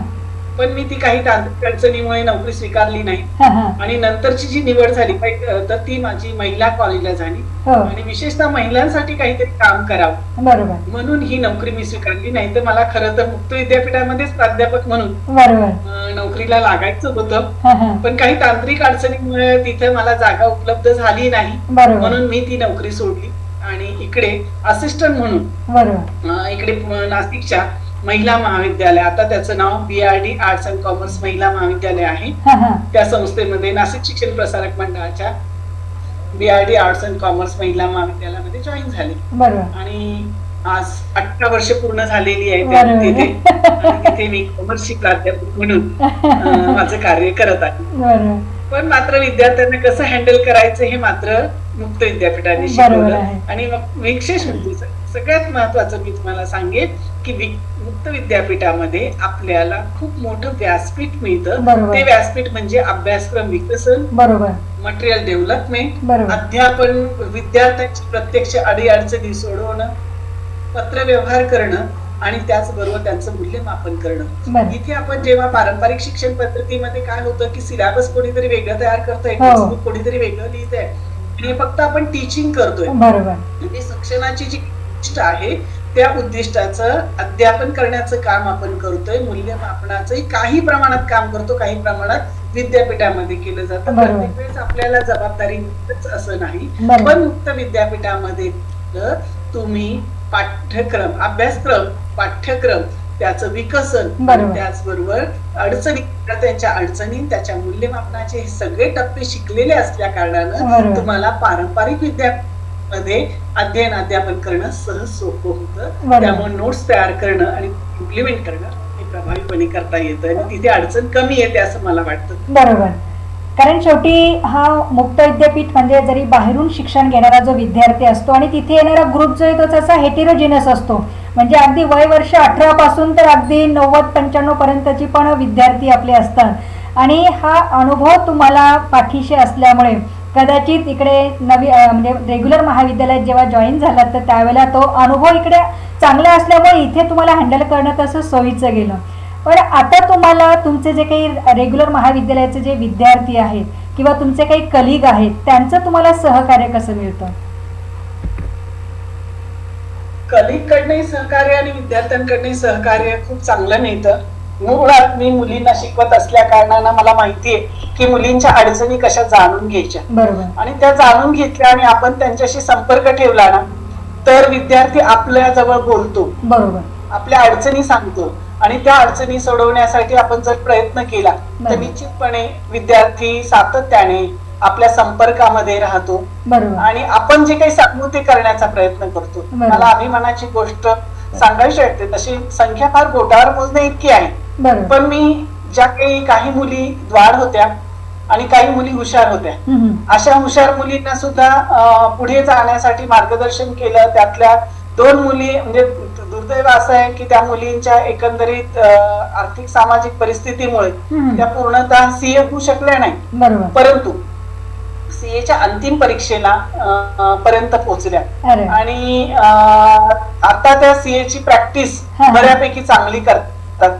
हे पण एक आहे. त्यातल्या 2-3 मुली प्राध्यापक म्हणून काम करत आहेत की जेणेकरून खूप चांगलं. आणि काही मुली या सरकारी नोकरीमध्ये लागलेल्या आहेत. अशा अनेक विद्यार्थिनींचे अनुभव आहेत की ज्या आपल्या मार्गदर्शनामुळे, कुठेतरी मी असं म्हणेल की माझ्या मार्गदर्शनामुळे निश्चितपणे, कारण त्या वारंवार येऊन भेटून, मॅडम तुम्ही जर मार्गदर्शन केलं नसतं तर आम्हाला हे साध्य झालं नसतं असं जेव्हा त्या सांगतात, म्हणून मी माझं श्रेय घेते. मुळातच श्रेय त्यांचंच आहे, कारण त्यांनी ती कष्ट घेतलेली आहे. कुठेतरी आपल्याला मार्ग दाखवावा लागतो, म्हणून आपण तो मार्ग दाखवलेला आहे. त्यांच्या अडीअडचणी सोडवल्यात, वेळोप्रसंगी त्यांच्या पालकांपर्यंत पोहोचलो आहे, पालकांना कम्युनिकेट केलंय. कारण आमच्याकडे येणारा जो काही ग्रुप आहे तो फर्स्ट जनरेशन किंवा सेकंड जनरेशनचा आहे. इकॉनॉमिकली आणि सोशली बॅकवर्ड स्टुडंट आहे नाशिक रोडच्या एरिया मधला, आणि ग्रामीण भागातला खूप मोठ्या प्रमाणात आहे. आणि मग त्यांच्या पालकांना त्याचा हे नसतो, म्हणजे त्याच्याबद्दलचा अवेअरनेस नसतो की यांना पुढे काय करावं, आणि बेसिकली त्यांचं होत नाही तोपर्यंत शिकत राहा असा ऍटिट्यूड आहे पालकांचा. मग त्यांना ते कम्युनिकेट करणं की नाही, ही शिकली तर पुढे काय होऊ शकणार आहे, तिला कसा फायदा होऊ शकणार आहे, हे सातत्याने त्यांना कम्युनिकेट करावं लागतं. त्याच्यासाठी त्यांच्या घरापर्यंत पोहोचावं लागतं, त्यांना आपल्यापर्यंत बोलवावं लागतं. बहुतांशी पालक यायला तयार नसतात, कारण एकीकडे आपण बघतो, इव्हन आपण स्वतः सुद्धा एकदा सिनियर कॉलेजमध्ये आपली मुलं गेल्यानंतर आपण किती वेळेस ऍज अ पालक मीटला जातो, नाही जात. तसंच आमच्याकडे होतं, परंतु आम्ही त्यातले त्यात आमच्या महाविद्यालयामध्ये बहुतांशी प्राध्यापक या पद्धतीचं काम करतात आणि त्याच्यामुळे मुलींना मोटिवेशन हे खूप मोठ्या प्रमाणात मिळतं. सहकार्यांकडनं सुद्धा मला खूप मदत झालेली आहे, म्हणजे सहकार्य मिळालंय काम करण्याच्या बाबतीत. आणि विशेष सांगायचं झालं तर आम्हीच आमच्या महाविद्यालयातले मी, डॉक्टर बेलदार, त्याच्यानंतर डॉक्टर सचिन लबडे आणि डॉक्टर पुरुषोत्तम देशमुख औरंगाबाद विद्यापीठात आहे. हे आता बेलदार सर आणि मीच फक्त महिला महाविद्यालयात आहे, बाकी हे दोघं तर बाहेर गेलेत मग आमच्या महाविद्यालयातून. पण 2005-06 साली आम्ही मित्र बहुउद्देशीय सेवाभावी संस्था विद्यार्थिनींच्या, ह्या गरीब विद्यार्थिनी आहे त्या विद्यार्थिनींच्या विकासासाठी स्थापन केली. संस्थापक आम्ही सगळे 7 जण आहोत, यातले आमच्या महाविद्यालयातले आम्ही 4 जण, आणि इतर 2 महाविद्यालयातील 2 प्राध्यापक म्हणजे भावसार सर आणि Sawant sir, BS More sir, आम्ही 7 जणांनी मिळून महिलांच्या विकासासाठी आणि महिलांच्या गरजा पूर्ण करण्याच्या दृष्टिकोनातून, महिला विद्यार्थ्यांच्या गरजा पूर्ण करण्याच्या दृष्टिकोनातून मित्र बहुउद्देशीय सेवाभावी संस्था स्थापन केली. आणि ही संस्था स्थापन करण्यामागचा उद्देश म्हणजे महिलांचं सक्षमीकरण करायचं. आणि आम्ही आमच्याच महाविद्यालयातल्या विद्यार्थिनी आहेत ज्या ग्रामीण भागात येत होत्या, पण त्यांना बसचे पैसे नव्हते, मग त्यांना जवळच्या भागात येणाऱ्यांना सायकल पुरवायची म्हणून सायकल योजना काढली. विद्यार्थिनींना ऐन वेळेवर परीक्षा फी भरण्यासाठी पैसे नसायचे म्हणून आम्ही सावित्री योजना काढली, ज्याच्यामध्ये आम्ही परीक्षेची फी ज्या गरीब विद्यार्थिनी ती भरण्याचं, त्यांचं ज्यांच्या खरंच अडीअडचणी आहे त्यांच्या जाणून घेऊन त्या भरत होतो. आणि त्याच्यानंतर सगळ्यात महत्वाचं म्हणजे बुक डिस्काउंट स्कीम, जी विद्यार्थिनींना पुस्तकं द्यायची सवलतीच्या याच्यामध्ये 50% आणि त्याच्यातून विद्यार्थिनींचं अध्ययन अधिक चांगलं होण्यासाठी प्रेरणा द्यायची. या अशा अनेक स्कीम आम्ही काढल्या. त्याचबरोबर MPSC UPSC करण्यासाठी त्यांना पुस्तकांची उपलब्धता व्हावी म्हणून आमच्या लायब्ररीमध्ये आम्ही फंड उपलब्ध करून दिला आणि ती पुस्तकं उपलब्ध करून दिली की जेणेकरून त्यांना कुठेतरी स्पर्धा परीक्षेनं सामोरं जाता यावं. या दृष्टिकोनातून या मित्र बहुउद्देशीय सेवाभावी संस्थेतर्फे सातत्याने मदत केली. मी खजिनदार म्हणून 2006 पासून ते आतापर्यंत आहे, पण गेल्या 2 वर्षापासून आमचं कार्य थोडंसं थांबलंय. त्याला अनेक कारणं आहेत, पण आम्ही ती थोड्या रूपाने चालू आहे अशा पद्धतीने. पण याच्यात आम्ही एकच उद्देश ठेवला की महिलांची सेवा करता यावी, मुलींचं शिक्षण थांबलं नाही पाहिजे आणि मुलींच्या आरोग्यविषयक ज्या समस्या आहेत त्या समस्यांसाठी आम्ही सामाजिक संस्थांशी, काही वैद्यकीय संस्था आहेत त्या वैद्यकीय संस्थांकडे संपर्क करून त्यांचं हिमोग्लोबिन चेक करणं असेल, त्यांचे डोळ्यांचे प्रॉब्लेम्स असतील किंवा गायनिक प्रॉब्लेम्स असतील, असे प्रॉब्लेम्स सॉल्व्ह करण्याच्या दृष्टिकोनातून आम्ही बऱ्याचशा डॉक्टरांची मदत घेतली आणि मित्र बहुउद्देशीय सेवा संस्थेतर्फे काही शिबिरं घेतली आणि त्याच्यातनं विद्यार्थ्यांना मेडिकल फॅसिलिटी सुद्धा उपलब्ध करून दिली. अशा योजना करण्याचं काम आम्ही संस्थेमार्फत केलं. आणि मला विशेष वाटतं की याच्यामध्ये माझे जे काही सहकारी होते महाविद्यालयातले, त्यांनी खूप मोठ्या प्रमाणात मदत केलेली आहे आणि आजही ते करतात. ते फक्त थोडंसं काही तांत्रिक अडचणीमुळे आमचं काम थोडंसं कमी झालंय, पूर्णताने थांबलं, थोडं कमी झालेलं आहे. आणि विशेष अजून एक उल्लेख करेन मी की 2006 साली आम्ही आमच्या विद्यार्थिनी ज्या आहेत त्या विद्यार्थिनींना फी भरता येत नव्हती, म्हणून आमच्या प्राध्यापकांपुढे एक प्रस्ताव मांडला आणि त्या प्रस्तावातनं दरमहा प्रत्येक प्राध्यापकांनी स्वेच्छेने, कुणाला बळजबरी नाही, की आपल्या पगारातनं 50 रुपये तुम्ही बाजूला काढून ठेवायचे आणि ते महाविद्यालयात खातं निर्माण केले एक दायित्व निधीचं आणि त्या दायित्व निधीच्या खात्यामध्ये 50 रुपये प्रत्येक प्राध्यापकाकडनं यायचे, ते खात्यात जमा व्हायचे आणि त्याच्यातून ज्या गरीब गरजू विद्यार्थिनी आहेत, ज्या पालकांकडनं त्यांना पुढे शिकण्यासाठी अडचणी निर्माण होत्या, त्यांना सहजतेने त्यांची फी भरता यावी यासाठी म्हणून आम्ही त्यांची जेवढी गरज आहे तेवढी पूर्णतः आम्ही फी भरतो. कारण काय होतं की पूर्ण फुकट दिलं की त्याचं महत्व राहत नाही आणि मग त्या दृष्टीने त्यांना पार्शली फी देऊन प्रोत्साहित करायचं. काही विद्यार्थिनी म्हणजे तेव्हा त्यांना अशी आम्ही पत्र लिहून घेतलं की तुम्ही जेव्हा नोकरीला लागाल, कमवायला लागाल, तेव्हा आम्हाला ही फी परत द्या. पण आपल्याला माहिती समाजामध्ये एकदा घेतल्यानंतर ती विसरून जातात, तर तसं आम्हालाही अनुभव आला. पण ती दायित्व निधीची योजना मात्र कंटिन्यू राहिली आणि त्याच्यातून आम्ही विद्यार्थ्यांच्या शैक्षणिक गरजा भागवू शकलो. परिसरातल्या नागरिकांपर्यंत, मग मातोश्री वृद्धाश्रम असेल तिथे आम्ही काही सेवा आमच्या संस्थेमार्फत दिल्या. काही जिल्हा परिषदेच्या शाळा होत्या तिथे त्या शाळेला शैक्षणिक साहित्य आम्ही पुरवलेलं आहे. अशा प्रकारचं कार्य आम्ही सहकार्यांनी मिळून केलेलं आहे. बरोबर, कारण शेवटी फक्त असं नाहीये की महाविद्यालयाचे सहकारी, बरोबर, इतरही कारण शेवटी तुम्ही अध्यापन करत असताना हे एक सामाजिक कार्य सुद्धा, म्हणजे कळत न कळत का होईना अध्यापनासोबत तुमचं एक मोठं कार्य खरं राहिलेलं आहे. म्हणजे आपल्याला लेक्चर घेतलेलं आठवतं किंवा माझा सिलेबस मी कम्प्लीट करते आहे, त्या अनुषंगाने जाणं हा भाग वेगळा.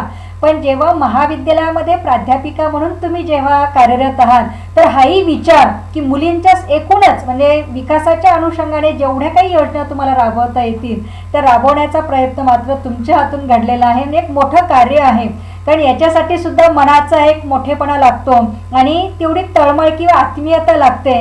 आणि हे प्रश्न मुलींचे समजून घेण्यामध्ये सुद्धा कदाचित मुक्त विद्यापीठाचा एक वेगळा वारसा आपण म्हणूया, की बारीक बारीक प्रश्न जे आहेत ते तुम्हाला जाणून घेता आले. आणि जेव्हा मुली तुमच्या समोर येत आहेत तर त्यावेळेला तुम्हाला बरेचसे काही त्यांच्या अनुभवावरनं किंवा चेहऱ्याचे हावभावावरनं पण आपल्या लक्षात येतात की बऱ्याच वेळा मुली बोलत नाहीत, परंतु ते सुद्धा तुम्ही जाणून घेतलेलं आहे आणि छान प्रयत्न ते करत आहात. तर खरंच एक मोलाचं आणि खूप उल्लेखनीय काम मॅडम आपण तिथे करत आहात. खरंच स्वाभिमानाची गोष्ट आहे की अध्यापनासोबत हे पण मोठी एक जबाबदारी जी आहे ते आपण पार पाडत आहात. मला आता अजून असं विचारायचं आहे की आपण वेगवेगळ्या क्षेत्रामध्ये म्हणजे हे तर आहेच, कार्य तर आहेच, परंतु तुम्ही संशोधनाच्या क्षेत्रामध्ये सुद्धा म्हणजे बरेचसे आपले लेख वगैरे सुद्धा प्रसिद्ध झालेले आहेत, वेगवेगळ्या परिषदांना सुद्धा आपण गेलेला आहात आणि त्या ठिकाणी पण आपण पेपर प्रेझेंट वगैरे सुद्धा केलेले आहेत. तर त्याबद्दल आम्हाला जरा सांगाल. मी शिक्षण क्षेत्राबद्दलच्याही संशोधनामध्ये हे केले, पेपर प्रसिद्ध केलेले. त्याचबरोबर बालशिक्षण म्हणजे माझा एकदम पहिला शिक्षण संशोधन पेपर जो झालेला आहे तो म्हणजे बालशिक्षण संदर्भात झाला होता 2000 साली. बरोबर.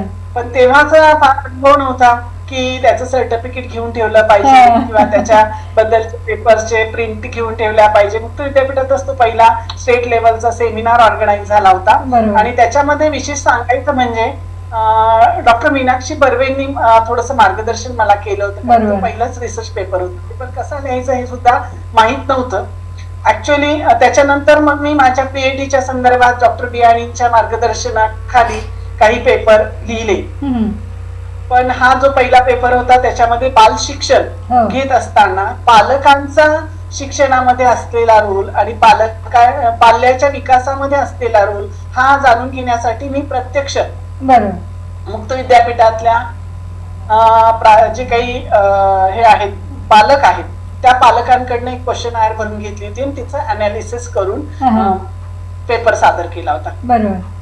तसा पहिलाच अनुभव असल्या कारणाने खूप असा गुणवत्तापूर्ण पेपर झाला नाही आज असं वाटतं. पण विशेष म्हणजे त्या पेपरची स्थानिक वर्तमानपत्राने खूप दखल घेतली आणि त्याच्यावर एक म्हणजे मोठा लेख लिहून आला.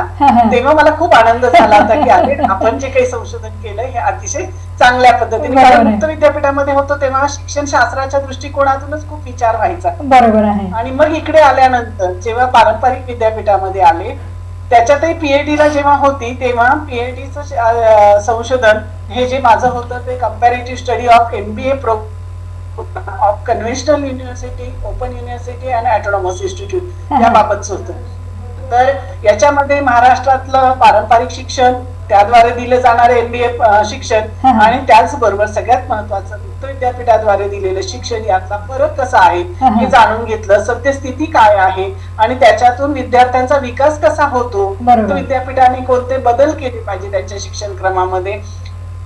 जे काही ऑटोनॉमस इन्स्टिट्यूट आहे ज्या नियमितपणे आपल्या शिक्षण क्रमामध्ये सिलेबसमध्ये बदल करतात, इंडस्ट्री मधल्या लोकांना इन्व्हाइट करतात, तसं पारंपरिक विद्यापीठ आणि मुक्त विद्यापीठामध्ये होत नाही. तो बदल हा झाला पाहिजे याच्या दृष्टिकोनातून आम्ही म्हणजे मी आणि म्हणजे मला मार्गदर्शन करणारे डॉक्टर बिहानी सर यांनी विचार मांडले आणि त्याच्यातून माझे 2-3 पेपर हे शिक्षण आणि समाज, शिक्षण समीक्षा याच्यामध्ये प्रसिद्ध झाले. एव्हाना योजना या मासिकामध्ये सुद्धा प्रसिद्ध झाले.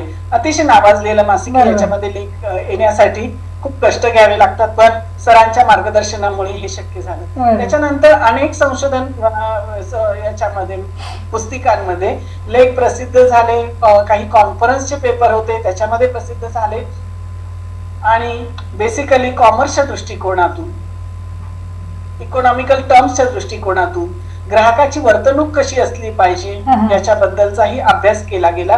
मार्केटिंगच्या टेक्नॉलॉजीज कशा असल्या पाहिजे, त्याचबरोबर व्यवसायामध्ये ह्युमन कॅपिटल जे आहे, मानवी संसाधन, याच्या बाबतीतलेही मी संशोधन पेपर लिहिले आणि ते प्रसिद्ध झाले. आणि आता सध्याच्या परिस्थितीत म्हणजे आता सध्या म्हणण्यापेक्षा 4 वर्षापासूनच ज्या गोष्टीकडे आपण वळालोय, म्हणजे आता जे काही वळालो होतो ह्या वर्षभरामध्ये कोरोनामुळे आयसीटी कडे, त्या आयसीटी बाबत मी गेल्या 4 वर्षापासूनच सुरुवात केली होती पेपर लिहायला हळूहळू. त्याच्यातही माझे 5 ते 6 पेपर या आयसीटी सेक्टरवर पब्लिश झालेले आहेत. गुगल क्लासरूमचा कसा वापर करायचा, शिक्षक गुगल क्लासरूमचा वापर करून कसे शिकवू शकतात, त्याच्यातला त्यांचा एन्झायटी कशी आहे याबाबत सुद्धा मी संशोधन पेपर लिहिलेले आहेत. एव्हाना माझ्या पीएचडीच्या विद्यार्थ्यांनी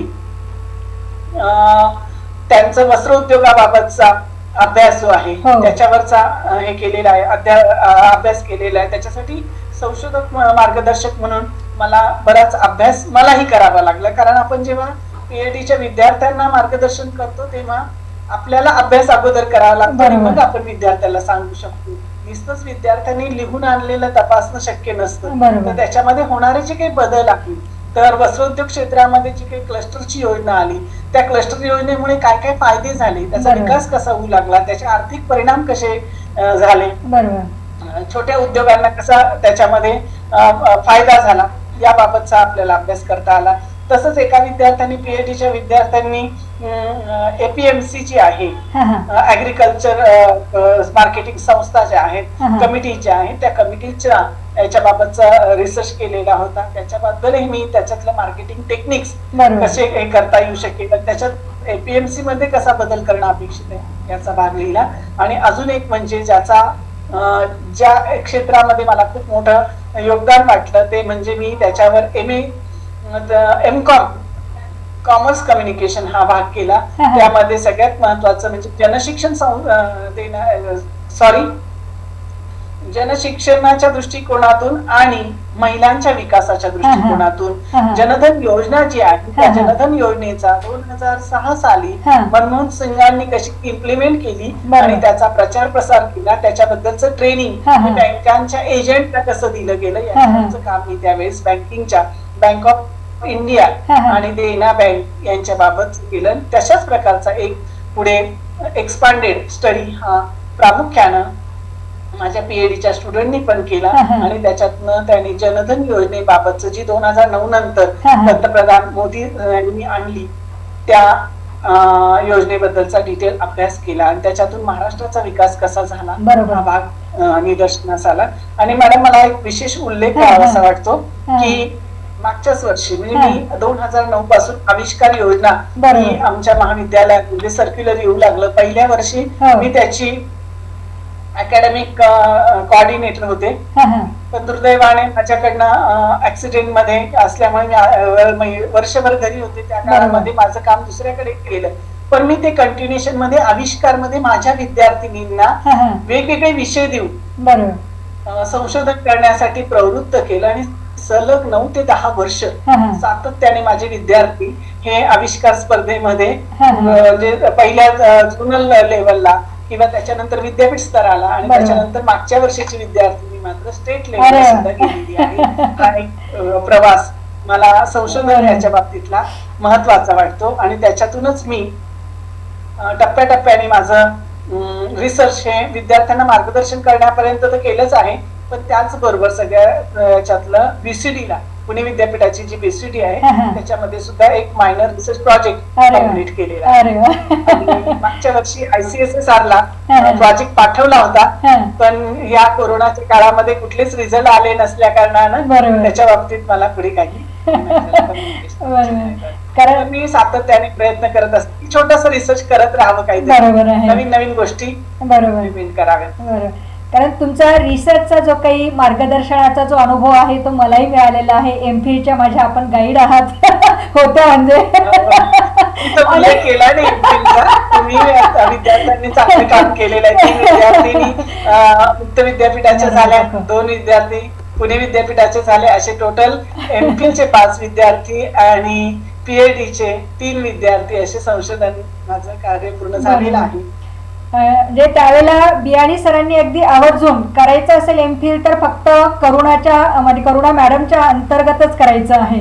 त्याच्यामुळे त्यांचा तो अट्टहास आणि खरं तर म्हणजे जसं तुम्हाला जी संधी सरांनी दिली होती की तुम्हाला एमफिल किंवा MA MCOM ची जी जबाबदारी दिली होती कोऑर्डिनेटरची, तसंच बियाणी सरांनी सुद्धा माझ्यावर MA MCOM MSc आणि एमफिल ह्या शिक्षणक्रमांची जबाबदारी दिल्यामुळे तिथले बरेचसे प्रश्न जे आहेत ते कसे असतात ते बघायला मिळाले, ते सोडवायला प्रत्यक्षात त्यांनी प्रोत्साहन दिलं आणि खूप खोलामध्ये शिरून समस्येचं निवारण कशा पद्धतीने करायचं आहे याचं अगदी खूप अचूक मार्गदर्शन सरांमुळे मिळालं आणि त्याचा लाभ म्हणजे कदाचित सरांमुळे मला आपण गाईड म्हणून मिळालात हे पण मला खरं सांगायला खूप आनंद वाटतोय. कारण कदाचित तुम्ही पण तो शिक्षणक्रमामध्ये कोऑर्डिनेटर म्हणून काम केलेलं असल्यामुळे आम्हाला तसं समजून घेण्यात किंवा आम्हाला अजून सखोल मध्ये किंवा खोलामध्ये शिरण्याच्या दृष्टिकोनातून तुम्ही अगदी मार्गदर्शन खरंच खूप उत्तम केलेलं होतं आणि त्याचा आनंद पण आज अजून आहे.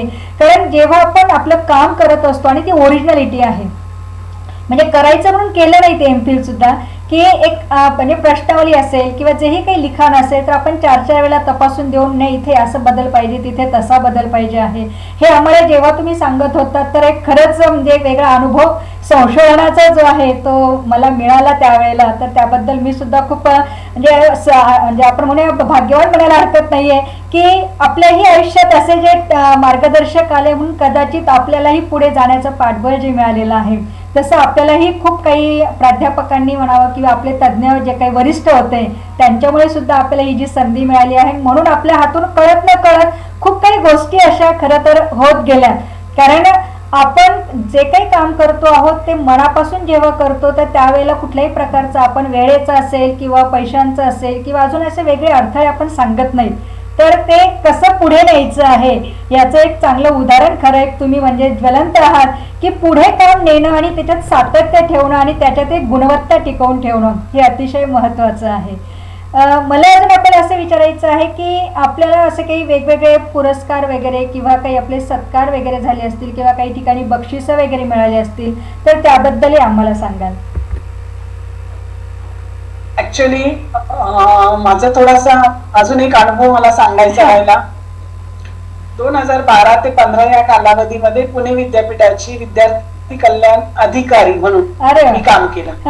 महाविद्यालयाची विद्यार्थी आणि पुणे विद्यापीठाचं विद्यार्थी मंडळ त्या अनुषंगाने त्या विभागाचं कार्य करत असताना सगळ्यात महत्वाचं तिथे मला विशेष सांगावं आनंद वाटतो की माझ्यातला जो काही सोल्युशन शोधून होता. हा, हा. आणि त्याचबरोबर विद्यार्थ्यांच्या ज्या काही अडी अडचणी होत्या या सोडवण्याच्या दृष्टिकोनातून आणि विद्यार्थ्यांना काय हवं आहे आणि काय नको हा, हा. कशा पद्धतीने विद्यार्थ्यांना प्रोग्राम दिले गेले पाहिजे बरोबर. या दृष्टिकोनात असा आधीचा जो काही मुक्त विद्यापीठाचा वारसा असल्या कारणानं म्हणजे त्याच्यामुळे मी विद्यार्थी कल्याण विभागाअंतर्गत जे काही उपक्रम राबवायचे होते त्यातले काही उपक्रम हे सक्तीचे असतात. आपल्याला माहिती आहे की कमवा शिकाची योजना असेल, व्यक्तिमत्व विकास असेल, निर्भय कन्या अभियान असेल, तर या 3 योजना तर सक्तीच्या घ्याव्याच लागतात प्रत्येक महाविद्यालय. पण त्याचबरोबर सगळ्यात महत्त्वाचे आपल्याला अनेक उपक्रम राबवता येऊ शकतात आणि त्याचबरोबर विद्यापीठाने दिलेले जे उपक्रम असतात ते उपक्रम सुद्धा आपल्याला राबवावे लागत असतात. मग त्याच्यामध्ये अँटी रॅगिंगची समिती आहे, त्या अँटी रॅगिंग समितीच्या संदर्भातलं कार्य असेल. 2012 साली विद्यापीठाने कन्यारत्न अभियान जे आहे बेटी बचाव याच्यासाठीचं वर्ष डिक्लेअर केलेलं असल्या कारणानं त्या वर्षानिमित्त असलेले कार्यक्रम या पार्श्वभूमीवर आणि विद्यापीठ हे प्रत्येक वर्षी वेगवेगळ्या काहीतरी कारणानिमित्ताने जे काही वर्ष असेल त्या वर्षाच्या अनुषंगाने प्रोग्राम घ्यायला प्रवृत्त करत असते महाविद्यालय.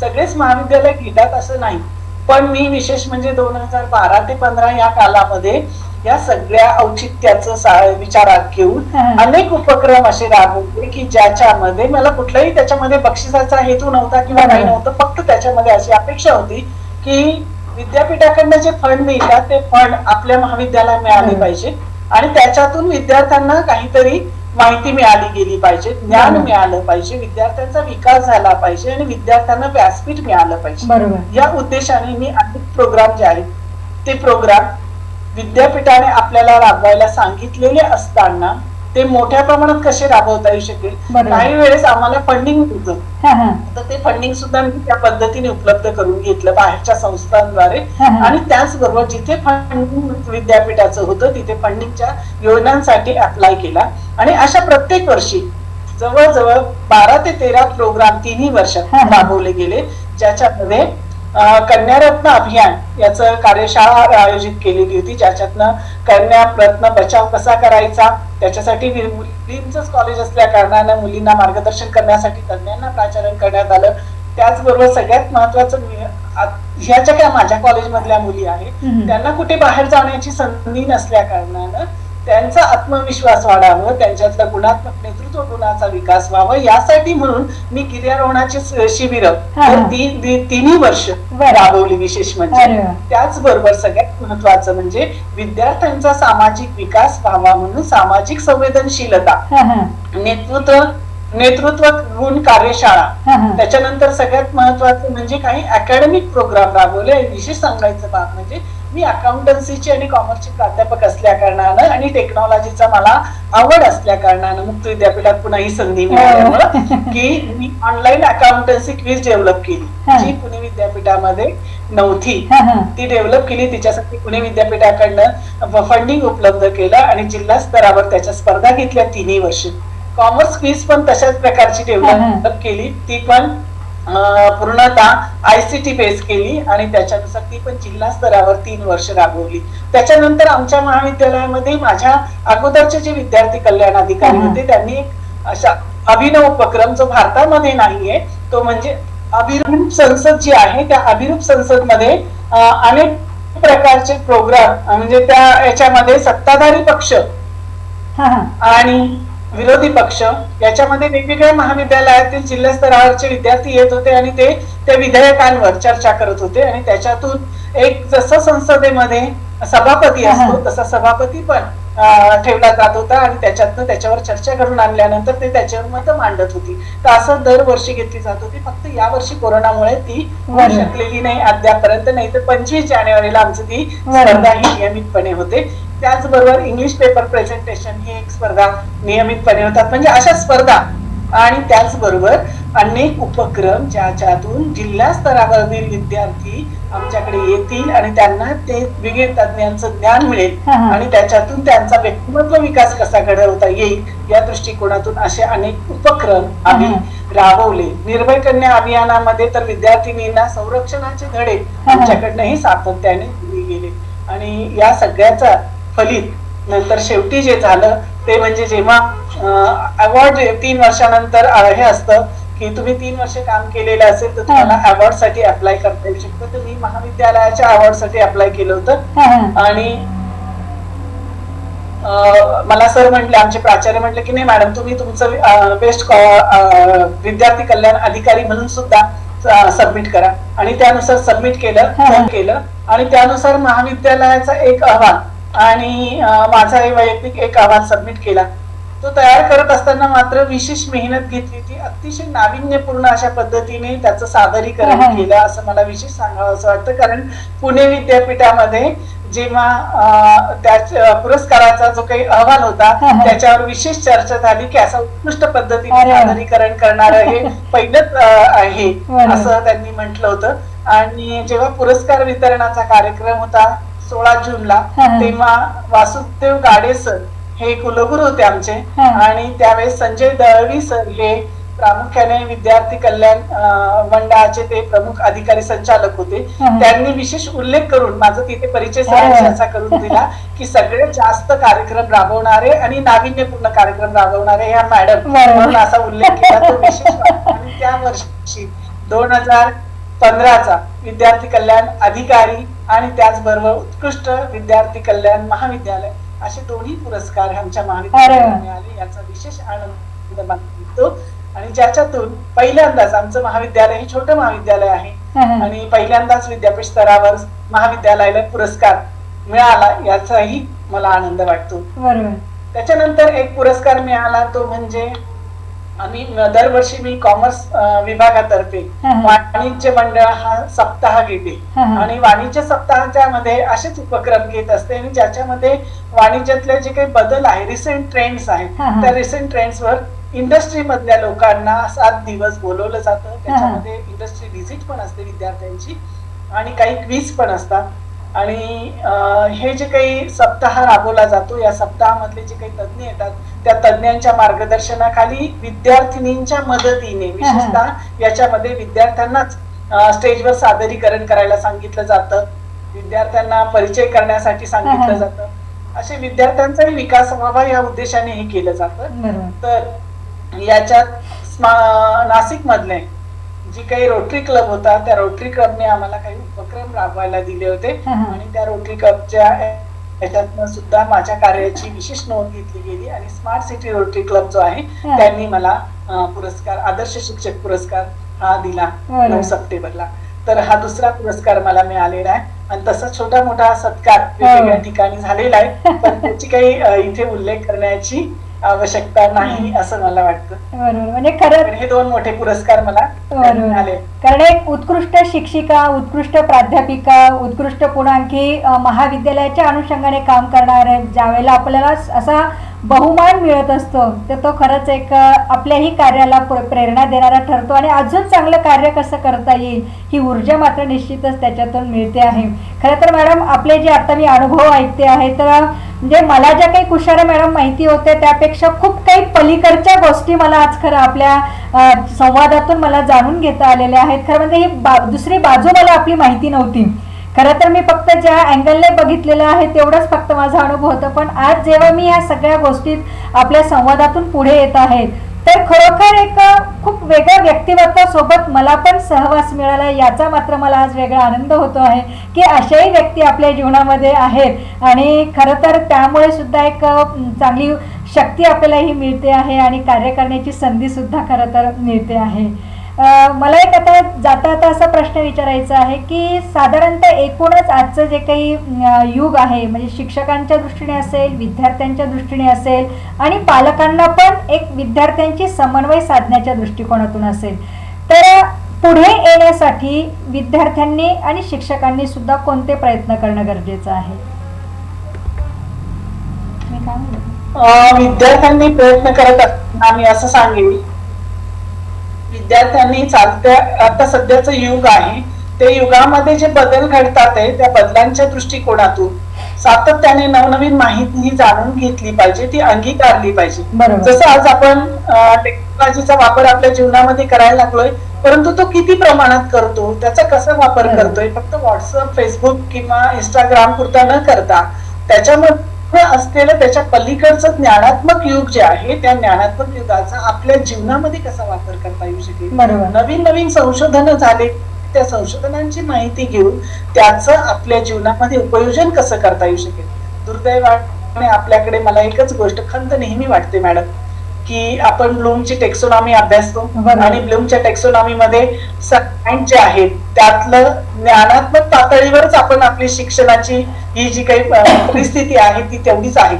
पण जोपर्यंत आपण उपयोजन आणि संश्लेषण या टप्प्यावर जात नाही, उपयोजन विश्लेषण आणि संश्लेषण या टप्प्यावर जात नाही, तोपर्यंत आपल्याला जे काही ज्ञान जगामध्ये उपलब्ध आहे त्याचा वापर कसा करायचा हे समजत नाही आणि त्याच्यातून विकासाचे टप्पे राबवून येत नाही. आणि म्हणून मी विद्यार्थ्यांना तर सांगेलच की आज आपलं हे जग माहितीचं युग हातात आलेलं आहे इंटरनेटमुळे आणि त्याचा वापर तर आपण वाचन वाढवून केला पाहिजे. पण दुर्दैवाने वाचनाचं प्रमाण खूप कमी झालेलं आहे. ते वाचन तुम्ही पुस्तकातलंच वाचू नका, तर मी नेटवरच आज उपलब्ध असलेलं वाचा, ते व्हॉट्सअपवर आलेलं वाचू नका. त्यातल्या बऱ्याचशा गोष्टी ह्या फेक असतात असंही निदर्शनास आलेलं आहे. FB वरचे तशाच पद्धतीचं आहे. लोकांना आपली पब्लिसिटी हवी असते म्हणून त्या पद्धतीने ते टाकतात. तर त्यापेक्षा वेगवेगळ्या प्रकारच्या वेबसाईट्स आहेत, त्याच्यातले सायंटिफिक दृष्टिकोनातून जे काही ज्ञान आहे ते ज्ञान वाचन करा, त्याचं आपल्या जीवनामध्ये उपयोजन कसं करता येऊ शकेल आणि तो विचार सातत्याने जर डोक्यात ठेवला तर आपल्याला इनोव्हेटिव्ह कल्पना या सुचत जातात आणि त्या सुचल्या की त्याचं इम्प्लिमेंटेशन आपल्याला सहज करता येऊ शकतं. म्हणून विद्यार्थ्यांनी नवनवीन ज्ञानाचा वापर केला पाहिजे आणि त्या आपल्या जीवनातल्या समस्या सोडवण्यासाठी प्रयत्न केला पाहिजे. आणि शिक्षकांच्या दृष्टिकोनातून जर सांगायचं झालं तर शिक्षकांनी सुद्धा याच पद्धतीने पुस्तकाबरोबरच इंटरनेटवर उपलब्ध असलेल्या वेगवेगळ्या वेबसाईटवर उपलब्ध असलेलं जे काही संशोधन आहे ते संशोधन जाणून घेऊ, त्याच्यामध्ये जे असलेली मी काय म्हणेल तर संशोधनाची उद्दिष्ट जी आहे ती उद्दिष्ट, त्याच्या परिकल्पना आणि त्याची निष्कर्ष कशा पद्धतीने मांडणी केलेली आहे आणि त्या निष्कर्षातून आपल्याला पुढे काय शिफारशी शिकवलेल्या आहेत सुचवलेल्या आहेत, त्याबरोबरच त्याच्यातून नवनवीन संशोधनाचे विषय सुचवलेले असतात. त्याचा विचार जर सातत्याने केला तर निश्चितपणे आपण आपल्या दैनंदिन जीवनामध्ये येणाऱ्या अडचणी ज्या आहेत त्या सोडवण्याच्या दृष्टिकोनातून विद्यार्थ्यांना मार्गदर्शन करू शकतो आणि त्यांना नवीन संशोधनाचे विषय देऊ शकतो. आविष्कार मध्ये अनेक विषय येऊ शकतात अशा पद्धतीने पुढे. तर त्यासाठी पुन्हा मी असं म्हणेल की शिक्षकाने सुद्धा सायंटिफिक रिसर्च वाचन केलं पाहिजे आपापल्या विषयाच्या दृष्टिकोनातून. आणि मी अजून एक पुढे मांडेल की फक्त आपल्या विषयापुरतं न वाचता इंटरडिसिप्लिनरी सेक्टरचा वाचन म्हणजे इंटरडिसिप्लिनरी वाचन ही वाढवलं पाहिजे. कारण का होतं की फक्त एका विषयाचा वाचन करून चालत नाही, तर एका विषयाचा दुसऱ्या विषयावर संबंध असतो, दुसऱ्या विषयाचा दुसऱ्या विषयावर. तर तशा पद्धतीने आपण तसं आता मी मार्केटिंगच्या दृष्टिकोनातून जर सांगायचं झालं तर नुसतं मार्केटिंग विचारात घेऊन चालला तर मला ग्राहकाचं मानसशास्त्र सुद्धा विचारात घ्यावं लागणार आहे आणि ते ग्राहकाच्या मानसशास्त्राच्या दृष्टिकोनातून मार्केटिंगची कुठली तंत्र इम्प्लिमेंट केली गेली पाहिजे, पण त्याचबरोबर त्याच्यावर अर्थशास्त्राचा कसा परिणाम होतो तो सुद्धा विचारात घेतला. मग अशा पद्धतीने आपण विचार केला तर विद्यार्थ्यांना आपण विचार प्रवृत्त करू शकतो आणि आपण योग्य पद्धतीने समाज घडवू शकतो आणि एक आदर्श नागरिक घडवण्याच्या दृष्टिकोनातून सुद्धा मदत करू शकतो. बरोबर आहे. कारण शेवटी हे वैविध्यपूर्ण जे काही भाग आहे जो विद्यार्थ्यांनी आत्मसात करणं गरजेचं आहे आणि त्याला शिक्षकांनी सुद्धा ते पाठबळ देणं अतिशय गरजेचं आहे. खरं तर म्हणजे पाठबळ तर शिक्षक हे देतच असतात, परंतु विद्यार्थ्यांनी सुद्धा आपली अंतरप्रेरणा जर ओळखली तर निश्चितच त्यांनाही पुढे येण्यासाठी जो काही मार्ग आहे तो खरा तर मोकळा होतो आहे आणि उत्तुंग शिखरापर्यंत झेप ही निश्चितच घेता येते आहे. खरं तर आपला हा जो काही प्रवास आहे जो काही आता मी जाणून घेतलेला आहे तर त्या प्रवासामुळे समाजाला, विद्यार्थ्यांना आणि सगळ्यांनाच एक वेगळी दिशाही मिळणार आहे की आपल्या कामामध्ये कुठल्याही प्रकारचा अडथळा न आणता आपण वैयक्तिकरित्या जर त्याची आपण म्हणूया की खोलात थोडंसं शिरत गेलं की पुढे काय अशी जिज्ञासा जर आपण वाढवत गेल तर निश्चितच त्याचा फायदा जो आहे या सगळ्यांना मिळतो आहे. हे आपल्या वक्तव्यातून आता मला खरं तर संदेश सगळ्यांपर्यंत पोहोचावा असं वाटतं आहे. एक फक्त एक असं हे विचारायचं आहे की एक तुम्ही आता ज्या महाविद्यालयामध्ये कार्यरत आहात, तर आपल्या शिक्षकांचा तर सहभाग जसा राहिलेला आहे, तर तसं मॅनेजमेंट म्हणजे व्यवस्थापन जे आहे आपल्या शाळेचं, तर त्या व्यवस्थापकांकडनं सुद्धा आपल्याला कशी प्रेरणा मिळत गेलेली आहे?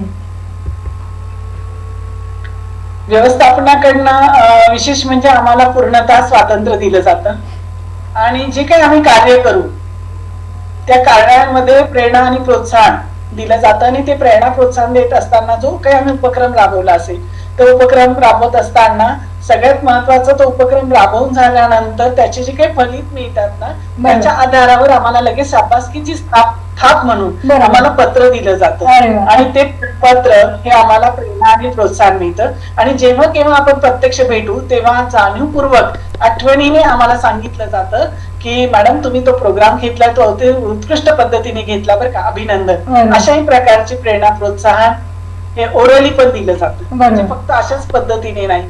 आणि वेळोवेळी जे काही महाविद्यालयाची सीडीसी होते, कॉलेज डेव्हलपमेंट कमिटी होते, त्या कॉलेज डेव्हलपमेंट कमिटीमध्ये सुद्धा ज्या ज्या प्राध्यापकांनी उत्कृष्ट काम केले जातं त्यांचा सत्कार केला जातो. तर त्या दृष्टिकोनातून ती पण एक प्रेरणा आणि प्रोत्साहनाचा भाग त्याच्यामध्ये आहे. बरोबर आहे.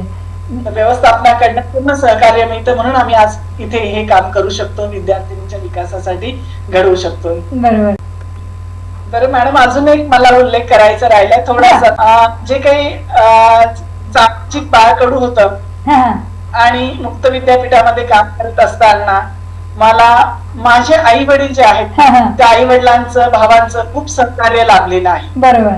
कसं असतं, ज्या वेळेस नोकरी करत असतो तेव्हा मुलांचे प्रश्न असतात, छोटं बाळ असतं तेव्हा बाळ सांभाळण्याच्या बाबतीतलं असू देत किंवा सगळ्यात महत्वाचं म्हणजे माझे वडील हे मला नेहमी समजून सांगायचे की नाही, महिला म्हणून कधीच मागे राहू नको, सातत्याने पुढे जा, काही अडचणी आल्यास आम्हाला सांगत जा.